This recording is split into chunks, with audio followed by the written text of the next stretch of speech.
Hello friends, welcome to PS classes. आज अपन 1857 की क्रांति का टॉपिक लेके चलेंगे जो कि बहुत ज़्यादा इंपॉर्टेंट है। तो सारे क्वेश्चन आप अच्छे से देखिएगा, काफ़ी सारे फैक्ट भी मैं बताते हुए चलूँगा।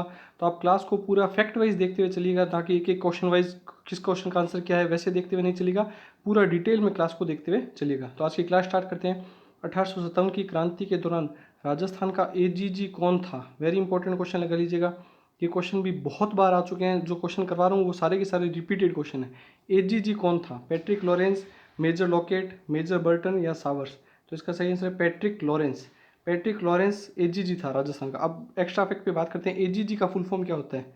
एजीजी का मतलब होता है agent to governor general. Governor general, इस एजीजी का फुल फॉर्म ये होता है। जैसे पूरा राजस्थान इस प्रकार से राजस्थान है, तो उसका पूरा हेड कौन होता है? एजीजी होता था। और 1857 की क्रांति के दौरान एजीजी था पैट्रिक लॉरेंस। और एजीजी के नीचे होते थे पीए, इनके पर्सनल, एक तरीके से पर्सनल होते थे ये होते थे पॉलिटिकल एजेंट। इनकी फुल फॉर्म होती थी पॉलिटिकल एजेंट। पी का मतलब हो गया पॉलिटिकल, ए मतलब हो गया एजेंट। ये पॉलिटिकल एजेंट होते थे जो हर रियासत के अंदर होते थे।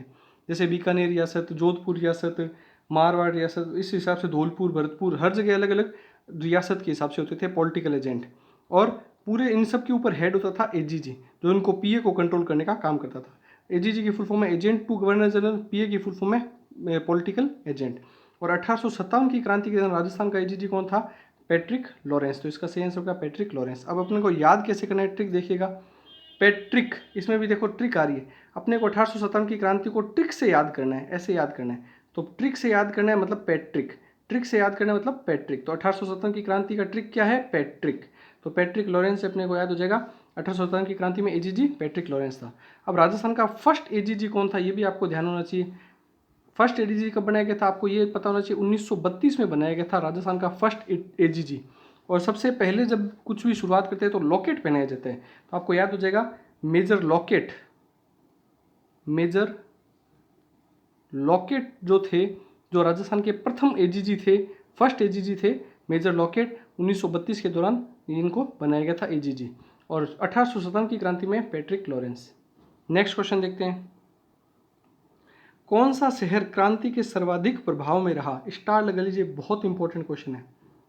क्रांति का सबसे ज़्यादा प्रभाव किस शहर पर पड़ा? अब मैं रियासत की बात नहीं कर रहा हूँ, छावनियों की भी बात नहीं कर रहा हूँ, मैं पूछ रहा हूँ शहर की बात कर रहे हैं अपन। तो इसलिए आपको शहर को ध्यान में रखते हुए क्वेश्चन करना है। अलवर, जयपुर, कोटा या बीकानेर? तो इसका सही आंसर होगा कोटा। कोटा जो शहर था उस पर सबसे ज़्यादा प्रभाव क्रांति का रहा था। अब क्यों रहा था, कैसे रहा था, वो अपन डिटेल में बात करते हैं। तो देखिएगा, कोटा के अंदर क्रांति की शुरुआत कब हुई, वो डेट भी आपको याद रखनी है, बहुत इंपॉर्टेंट है। 15 अक्टूबर 1857, इस दौरान कोटा के अंदर क्रांति की शुरुआत मानी गई थी। और सामने कौन था जिन्होंने क्रांति की? लाला जयदयाल।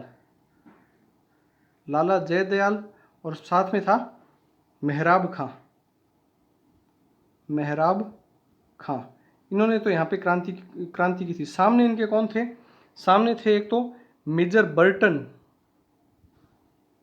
मेजर बर्टन, और साथ में एक डॉक्टर थे, डॉक्टर सेल्डर, डॉक्टर सेडलर। बहुत बार पूछा जा चुका है ये, तो आपको अच्छे से याद रखना है। इस डॉक्टर का नाम भी बहुत बार पूछा जा चुका है, वेरी इंपॉर्टेंट है, डॉक्टर सेडलर। अब इनके बीच में ये युद्ध हुआ था। तो पीए तो कौन थे? कोटा का पीए था, पॉलिटिकल एजेंट तो था मेजर बर्टन, और साथ में इनके था डॉक्टर सेडलर। तो मेजर बर्टन के तो 2 पुत्रों को मारा था, ये आपको याद रखना है, और डॉक्टर सेडलर को भी मारा था। और क्रांति किसने की थी? लाला जयदयाल ने और मेहराब खां ने की थी। और 6 माह तक कोटा शहर के अंदर 6 महीने तक पूर्ण रूप से क्रांतिकारियों के कब्जे में रहा था, अधिकार क्षेत्र में रहा था। ये आपको याद रखना है कि क्रांतिकारियों के अधिकार क्षेत्र में ये 6 माह तक कोटा शहर रहा था। अब कुछ एक फैक्ट जिससे आपको याद हो सके। अब देखिए, कोटा, इसका आंसर तो हो गया कौन सा शहर क्रांति के प्रभाव में रहा? कोटा।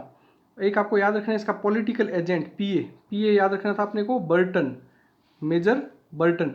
तो कोर्ट का बटन, कोर्ट का बटन ऐसे याद हो जाएगा। कोर्ट का क्या है? बटन है, इससे याद हो जाएगा मेजर बर्टन। कोर्ट का पीए, कोर्ट का पॉलिटिकल एजेंट कौन है? कोटा का मेजर बर्टन, याद हो जाएगा। उसके अलावा डॉक्टर सेडलर का मैं आपको बता चुका हूँ, बहुत इंपॉर्टेंट है, वो भी आपको याद रखना है। और अंत में लाला जयदयाल और मेहराब खां को पकड़ करके फांसी दे दी गई थी, जिसके बाद में कोटा को मुक्त करवाया गया था। अब एक आपको बता देता हूँ, कोटा का राजा आपको याद रखना है कि उस दौरान शासक कौन था? राम सिंह सेकंड। राम सिंह सेकंड ये वहाँ के राजा थे। अब एक फैक्ट और बता देता हूँ, जयपुर में भी राम सिंह सेकंड ही थे, तो इसके लिए आपको ये याद रखना है, कोटा हाड़ौती क्षेत्र में आता है, इसलिए हाडा राम सिंह सेकंड। इससे आपको याद हो जाएगा कोटा का शासक था वो तो हाडा राम सिंह सेकंड था, और जयपुर का था वो सीधे सीधा आप याद रखेंगे राम सिंह द्वितीय या फिर राम सिंह सेकंड जयपुर का शासक था। तो ये बहुत इंपॉर्टेंट क्वेश्चन है, इसका जो भी डिटेल बताए सारे नोट कीजिएगा आप। नेक्स्ट क्वेश्चन देखते हैं। 1857 की क्रांति के दौरान सबसे अल्पवयस्क राजा, स्टार लगा लीजिए, वेरी इंपॉर्टेंट क्वेश्चन, सबसे छोटा राजा, कम उम्र का राजा कौन था? राम सिंह द्वितीय, जसवंत सिंह, स्वरूप सिंह या विनय सिंह? तो इसका सही आंसर है जसवंत सिंह। जसवंत सिंह जो शासक था 1857 की क्रांति में सबसे छोटा राजा था, सबसे कम उम्र का राजा था। अब एक्स्ट्रा फैक्ट देखिएगा, याद कैसे रखेंगे जसवंत सिंह को? एक तो ये कहाँ का शासक था? भरतपुर का था, भरतपुर का ये शासक था। एक तो ये आपको याद रखना है, एक आपको याद रखना है भरतपुर का पीए पॉलिटिकल एजेंट कौन था? मोरिसन। मोरिशन। तो अब देखिए, अब इसको आप ट्रिक से याद रख सकते हैं, सन। सन मतलब होता है बच्चा, छोटा बच्चे को बोलते हैं सन। तो आपको याद हो जाएगा, सन से याद हो जाएगा सबसे अल्पवयस्क था, सन था मतलब छोटा बच्चा था। और कौन था? जसवंत सिंह था, वो सन था। भरत का सन कौन था? जसवंत। भरत का सन जसवंत, भरत का संत जसवंत, ऐसे याद हो जाएगा, भरत जसवंत, इससे याद हो जाएगा, राइमिंग बैठ रहा है। और सन था तो इससे याद हो जाएगा अल्पवयस्क, सन मतलब छोटा बच्चा, तो मॉरिसन, तो पॉलिटिकल एजेंट भी याद हो जाएगा। आई होप जो भी ट्रिक अपन देख रहे हैं आपको अच्छे से याद हो रही होगी। और एक बहुत इंपॉर्टेंट बात और बता देता हूँ भरतपुर के लिए, कि ये एकमात्र ऐसी रियासत थी जो संपूर्ण क्रांति के दौरान, पूरी क्रांति, जब भी 1857 की क्रांति जितने टाइम तक चली थी, तो ये क्रांतिकारियों के कब्जे में ही रही थी। पूरी भरतपुर रियासत ऑल टाइम जब तक क्रांति चली थी तब तक ये क्रांतिकारियों के कब्जे में ही रही थी। वेरी इंपॉर्टेंट है, ये क्वेश्चन भी बनता है। नेक्स्ट क्वेश्चन देखिएगा, 1857 की क्रांति का प्रतीक चिन्ह था, ये भी बहुत इंपॉर्टेंट स्टार लगाने वाला क्वेश्चन है।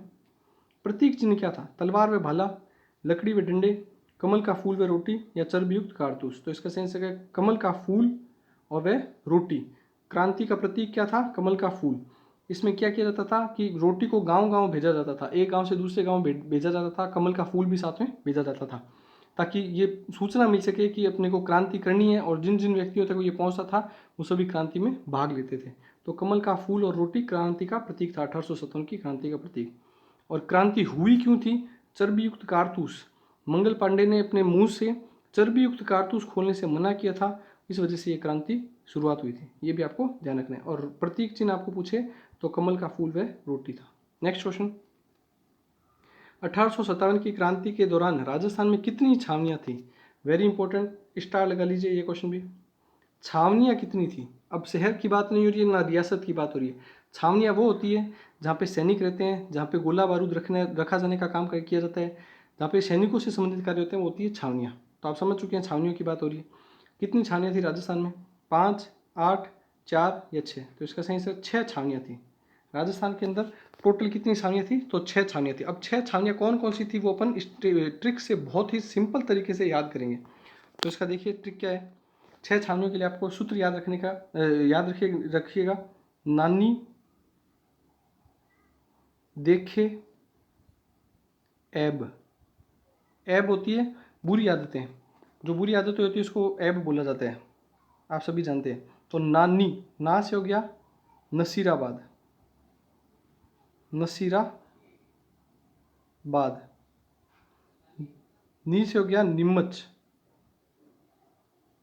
दे से हो गया देवली, खे से हो गया खैरवाड़ा, ए से हो गया एरिनपुरा, और बे से हो गया ब्यावर। तो ये जो 6 छावनियाँ हैं ये अपन देख चुके हैं। नानी, देखे, ऐब। ना से हो गया नसीराबाद, नी से हो गया नीमच, दे से हो गया देवली, खे से हो गया खेरवाड़ा, ए से हो गया एरिनपुरा पालीवाला, और बे से हो गया ब्यावर, जो कि अजमेर में वर्तमान में ब्यावर एक नया जिला भी बन चुका है, ये भी आपको ध्यान रखना है। तो ये 6 की 6 छावनियाँ आप सूत्र से याद कर सकते हैं। इसका सही आंसर होगा 6 छावनियाँ थी। नेक्स्ट क्वेश्चन देखते हैं, राजस्थान में क्रांति की शुरुआत कब हुई? स्टार लगा लीजिए, बहुत इंपॉर्टेंट क्वेश्चन है। अब राजस्थान में क्रांति कब शुरू हुई थी 1857 की? 28 मई 1857, 3 जून 1857, 4 जून 1857 या 21 अगस्त 1857? तो इसका सही आंसर होगा 28 मई 1857 को राजस्थान में क्रांति की शुरुआत हुई थी। 28 मई 1857 को क्रांति की शुरुआत कहाँ से हुई थी? जगह आपसे पूछा जाए तो आपको याद रखना है नसीराबाद छावनी से। नसीराबाद जो कि जगह पड़ती है अजमेर में। नसीराबाद अजमेर से 28 मई 1857 को क्रांति का विद्रोह प्रारंभ हुआ था राजस्थान में सबसे पहले। और राजस्थान की सबसे शक्तिशाली अगर छावनी अगर आपसे पूछ ले कोई, तो तब भी आपको नसीराबाद ही करना है, क्योंकि यह अजमेर मुख्यालय में आती है और यहाँ पर सारे गोला बारूद वगैरह सभी चीज कुछ यहीं पे इकट्ठा हो रखे थे, इसलिए सबसे शक्तिशाली छावनी के रूप में भी इसी को जाना जाता है। नेक्स्ट क्वेश्चन देखते हैं। 1857 की क्रांति में गोरों व कालों का युद्ध किसे कहते हैं? तो इसका सही आंसर बताइएगा, किसको कहते हैं? बिथोड़ा के युद्ध को, चेलावास के युद्ध को, आउवा के युद्ध को या कोटा के विद्रोह को? तो इसका सही आंसर होगा चेलावास के युद्ध को गोरों व कालों का युद्ध कहा जाता है। वेरी वेरी इंपॉर्टेंट है गोरों व कालों का युद्ध, बहुत बार पूछा जा चुका है ये क्वेश्चन। अब इसका सही आंसर चेलावास का युद्ध है। अब ये युद्ध कब हुआ था? तो ये आपको याद रखना है, चेलावास का युद्ध था 18 सितंबर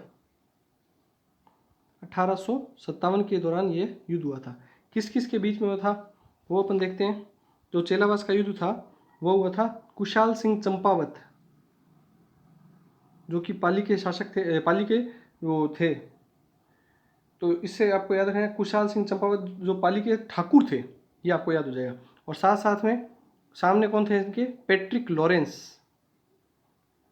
पैट्रिक लॉरेंस, अब ये आपको पता ही, अपन बात कर चुके हैं पैट्रिक लॉरेंस कौन थे। पैट्रिक लॉरेंस राजस्थान के एजीजी थे, वो थे इनके सामने। और साथ में था इनके जोधपुर का पीए, जोधपुर का PA political agent Mack Mason, Mack Mason, ये भी आपको याद रखना है। तो इन दोनों ने साथ में युद्ध लड़ा था, पैट्रिक लॉरेंस ने और जोधपुर के मेक मॉसन ने। जोधपुर के पीए था वो, और सामने थे कुशाल सिंह चंपावत। युद्ध हुआ था 18 सितंबर 1857। और इसमें मेक मॉसन का जो सर है वो काट करके आउवा के किले पर टांग दिया था कुशाल सिंह चंपावत ने। ये आउवा के ठाकुर थे। कुशाल सिंह चंपावत कहाँ के ठाकुर थे? आउवा के ठाकुर थे। और मेक मॉसन का सर काट कर एक कहावत भी काफ़ी प्रचलित है कि मेक मॉसन का सर काट करके किस मतलब किले पर टांग दिया गया था? तो आउवा के किले पर लटका दिया गया था। ये भी आपको याद रखना है। नेक्स्ट क्वेश्चन देखते हैं। 1857 की क्रांति के दौरान सर्वप्रथम फांसी किसे दी गई थी? ये भी इंपॉर्टेंट क्वेश्चन है। फांसी किसे दी गई थी? तांत्या टोपे, अमरचंद बांठिया, कुशाल सिंह चंपावत या नाना साहब? तो इसका सही आंसर है अमरचंद बांठिया। अमरचंद बांठिया को सबसे पहले फांसी दी गई थी 1857 की क्रांति के दौरान। अब आप कहेंगे कि 1857 की क्रांति मंगल पांडे को दी गई थी। बिल्कुल मंगल पांडे को दी गई थी, लेकिन वो क्रांति होने से पहले की बात है। ये कह रहे क्रांति के दौरान, जब 1857 की क्रांति शुरू हुई थी और राजस्थान में हुई थी 28 मई को, तो तब से उसके पश्चात में राजस्थान में सबसे पहले किसे फांसी की दी गई थी? तो अमरचंद बांठिया को दी गई थी। और एक बहुत इंपॉर्टेंट प्रश्न बनता है, 1857 की क्रांति का भामाशाह किसे कहते हैं? भामाशाह भी अमरचंद बांठिया को ही कहा जाता है। अमरचंद बांठिया को ही भामाशाह भी कहा जाता है, क्योंकि इन्होंने, अमरचंद बांठिया ने लक्ष्मीबाई, रानी लक्ष्मीबाई और तांत्या टोपे को आर्थिक सहायता, पैसे दिए थे, इस वजह से इनको भामाशाह कहा जाता है। जैसे भामाशाह ने महाराणा प्रताप को आर्थिक सहायता दी थी, उसी प्रकार अमरचंद बांठिया ने भी आर्थिक सहायता की। इस वजह से 1857 की क्रांति का भामाशाह अमरचंद बांठिया को कहते हैं। क्रांति के दौरान सबसे पहले फांसी भी अमरचंद बांठिया को लगाई गई थी। और अमरचंद बांठिया कहाँ के थे? बीकानेर के थे। ये भी आपको ध्यान रखना है। और अगर आपको क्रांति से संबंधित डिटेल में क्वेश्चन और करने हैं तो उसके लिए भी आप कमेंट कीजिएगा। नेक्स्ट क्वेश्चन देखिएगा। 1857 की क्रांति के दौरान चलो दिल्ली मारो फिरंगी का नारा किस छावनी द्वारा दिया गया? बहुत इंपॉर्टेंट क्वेश्चन है, वेरी वेरी इंपॉर्टेंट क्वेश्चन। सारे क्वेश्चन बहुत इंपॉर्टेंट है। देखिए, मैं आपको काफ़ी हद तक डिटेल में करवाने का प्रयास कर रहा हूँ, फिर भी काफ़ी सारे टॉपिक्स इसमें पॉइंट्स रह जाते हैं। तो आप अगर पार्ट सेकंड देखना चाहते हैं तो कमेंट कीजिएगा। तो चलो दिल्ली मारो फिरंगी का नारा किस छावनी द्वारा दिया गया? एरिनपुरा, देवली, नसीराबाद या नीमच? तो इसका सही आंसर है एरिनपुरा छावनी। एरिनपुरा छावनी जो कि पाली में पड़ती है। एरिनपुरा जगह कहाँ पे पड़ती थी? पाली में। एरिन पूरा छावनी के द्वारा चलो दिल्ली और मारो फिरंगी का नारा दिया गया था। अब यहाँ पे विद्रोह कब हुआ था ये आपको याद रखना है। 21 अगस्त 1857 को यहाँ पर विद्रोह हुआ था। विद्रोह करके सैनिकों ने छावनी में आग लगाई और आग लगाने के बाद में नारा दिया, चलो दिल्ली मारो फिरंगी। नेक्स्ट क्वेश्चन देखते हैं। क्रांति के दौरान किस शासक ने अंग्रेजों की मदद के लिए पंजाब तक सेना भेजी? बहुत इंपॉर्टेंट क्वेश्चन है। अंग्रेजों की मदद करने के लिए भेजी थी पंजाब तक सेना। सरदार सिंह, लक्ष्मण सिंह, विनय सिंह या तखत सिंह? तो इसका सही आंसर है सरदार सिंह। सरदार सिंह शासक है बीकानेर के। बीकानेर के शासक थे सरदार सिंह, इन्होंने अंग्रेजों की मदद करने के लिए भी पंजाब तक अपनी सेना भेजी थी। और फिर उसके बाद में अंग्रेज इनसे प्रसन्न हुए थे और हनुमानगढ़ के 41 परगने इनको उपहार के रूप में दिए गए। टिब्बी नामक परगने तक इनको उपहार में दिए गए थे। 41 परगने सरदार सिंह बीकानेर के शासक को उपहार के रूप में दिए थे। तो अंग्रेजों की मदद के लिए पंजाब तक सेना सरदार सिंह बीकानेर के शासक द्वारा भेजी गई। एक और फैक्ट बता देता हूँ, विनय सिंह जिनका नाम दूसरा नाम होता है बन्ने सिंह, दोनों एक ही नाम है, विनय सिंह और बन्ने सिंह, जो कि अलवर के शासक हैं। कहाँ के हैं? अलवर के। इन्होंने भी अंग्रेजों की सहायता की थी और इन्होंने अंग्रेजों की सहायता के लिए आगरा तक अपनी सेना भेजी थी। अगर आपसे आगरा, देखिए अलवर के शासक ऐसे अलवर ऐसे आगरा, आगरा तक सेना भेजी थी इन्होंने। और अलवर से आगरा पास में भी पड़ता है, यूपी वाला इलाका पड़ता है। अलवर जो क्षेत्र है उसके बॉर्डर पे यूपी भी पड़ता है, अलवर से थोड़ा सा नीचे यूपी है। तो आप याद रख सकते हैं अलवर से आगरा तक इन्होंने अपनी सेना भेजी थी। बन्ने सिंह या विनय सिंह अलवर के शासक हैं, इन्होंने भी अंग्रेजों की सहायता की थी। तो ये दोनों फैक्ट बहुत इंपॉर्टेंट है, बार बार एग्जाम्स में पूछे जाते हैं। आई होप जो भी अपन ने क्वेश्चन किया आपको अच्छे लगे होंगे। एक बार आप क्लास को वापस से रिवाइंड करके भी देखा कीजिए, कितने फैक्ट आपको याद हुए हैं, कितना क्वेश्चन आपको कर सकते हैं खुद से। और वीडियो अगर आपको पसंद आया है तो जितना ज़्यादा हो सके इस दोस्तों में शेयर कीजिए, इससे हमें भी ऐसे ही वीडियो और लेके आने का मोटिवेशन मिलता है। चैनल को लाइक कीजिए, शेयर कीजिए, वीडियो को शेयर कीजिए, सब्सक्राइब कीजिए चैनल को। Thank you.